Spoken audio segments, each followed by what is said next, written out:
Hi friends, welcome back to Vinni tailor NSR blogs అండి. ఇదైతే బంతి చెట్టు లాంటిది, కానీ బంతి పువ్వు కాదు, బంతి చెట్టు కాదు, హైబ్రిడ్ బంతి ఫ్రెండ్స్.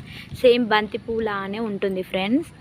ఇది వచ్చేసి అయితే లిల్లీ ఫ్లవర్ టైపు, కానీ ఈ చెట్టు పేరు ఏంటో నాకు తెలీదు. మీరు తెలిస్తే మాత్రం కామెంట్ చేయండి.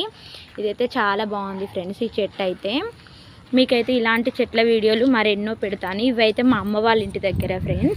ఇదైతే హైబ్రిడ్ మల్లె చెట్టు అండి, కాగడాలు అంటారు వీటిని. మార్నింగ్ మీకు చూపించాను కదా లిల్లీ ఫ్లవర్ చెట్టు అని. ఇదైతే పువ్వులు అయితే ఇప్పుడు విప్పుకున్నాయి ఫ్రెండ్స్. ఫ్లవర్ వచ్చేసి చూడండి, హైబ్రిడ్ లిల్లీ ఫ్లవర్ చెట్టు. ఇది వచ్చేసి తమలపాకు చెట్టు ఫ్రెండ్స్. అయితే సీతాఫలం చెట్టు, శిల్పక పండు అని కూడా అంటారు. ఇదేమో రామా సీతాఫలం చెట్టు అండి. అయితే రోజ్ ఫ్లవర్ చెట్టు చూడండి, గులాబీ. మీకైతే గార్డెన్ వీడియో ఫుల్ వీడియో పెడతాను. లైక్ చేసుకొని సబ్స్క్రైబ్ చేసుకోండి ఫ్రెండ్స్.